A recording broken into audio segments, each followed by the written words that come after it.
Since Lake Lanier was created in 1956, an estimated 700 victims have died in its waters, and some people even believe that this reservoir is cursed. Even ignoring these paranormal explanations, however, it is just as shocking how many people have actually died at the Lake Lanier. What is it about this body of water in particular that makes it so deadly? Lake Lanier is a man-made reservoir in Georgia, and in the ruins of a town once known as Oscarville sit beneath its surface. Still complete with intact streets, businesses and homes, these structures may entrap swimmers and divers, causing them to drown. The underwater ruins only explain some of the deaths, however.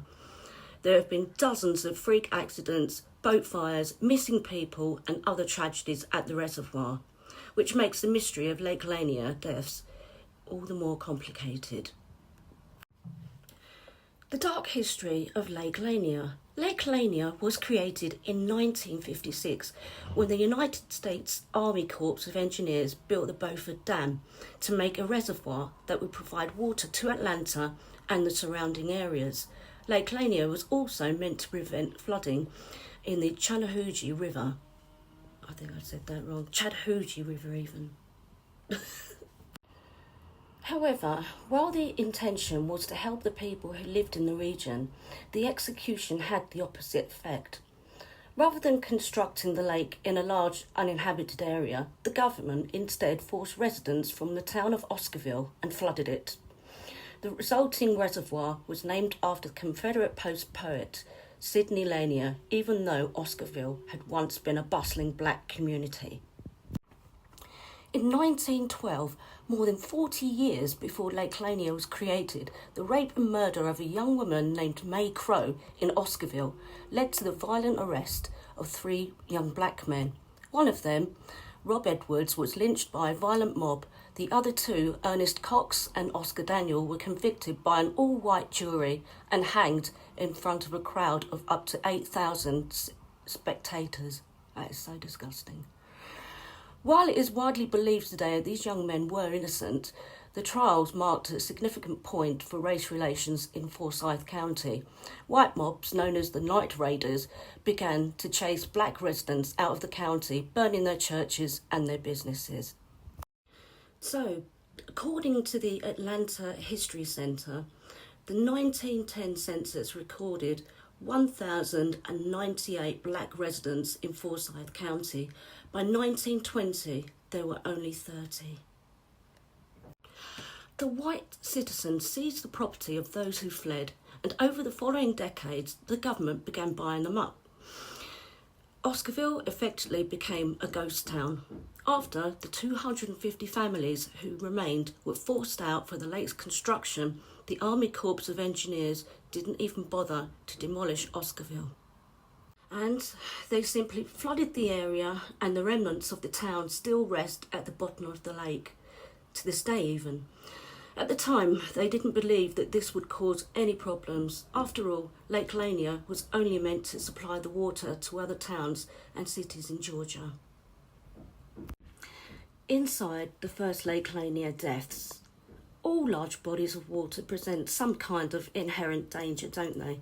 Waves, currents and rising tides can all pull swimmers under the surface, causing them to drown. In fact, since 2010, more than 1,200 people have drowned in the Great Lakes. This is according to Detroit's WDIV-TV. But Lake Lanier is a fraction of the size and one of the smallest of the Great Lakes. For 700 people to have died in Lake Lanier in its 70-year history is right out of the ordinary. So this is where the legend begins of the hauntings. Some locals might be quick to blame the so-called Lady of the Lake, a purported ghost who stalks the waters of the reservoir. The legend can be traced back to the first 2 deaths at Lake Lanier. In April 1958, 2 women named Susie Roberts and Della Mae Parker Young vanished after leaving a dance in Dawsonville, Georgia. A year later, a man was fishing in the Lake Lanier and found a body floating in the water. The corpse was wearing a blue dress, had no hands, and was so decomposed that it could not be identified. Then, in 1990, workers repairing the bridge over Lake Lanier found a Ford sedan beneath the water. According to a report from the New York Times following the discovery, the licence plate was registered to Susie Roberts and her bones were found inside the vehicle. However, Lake Lanier's deadliest day came in December 1964. A car carrying 11 people careened off of the bridge on Christmas Day, much like Roberts and Young had done 6 years earlier. 5 children and 2 adults were killed that day. The fact that Oscarville Cemetery also sits beneath the surface of the water adds some spooky credence to the rumours that Lake Lanier is haunted. And these legends have only grown more and more popular as Lake Lanier's death toll rises. In the wake of the so many deaths in Lake Lanier, some people have called for the reservoir to be drained, including Usher's ex-wife, Tamika Foster, who lost their 11-year-old son, Kyle Glover, after he was struck by a boat in the lake in 2012. Despite all of this, it doesn't seem as if Lake Lanier will close anytime soon, given how the Central is the reservoir to Georgia's water and power.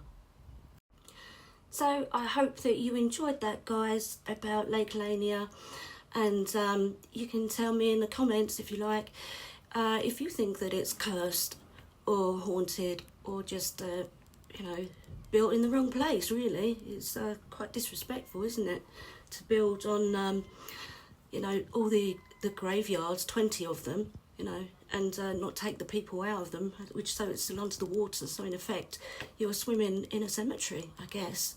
That in itself doesn't bear, great feelings, does it? Anyway, take care, guys. Big love you lots. I'm Sonya Roseman. See you soon.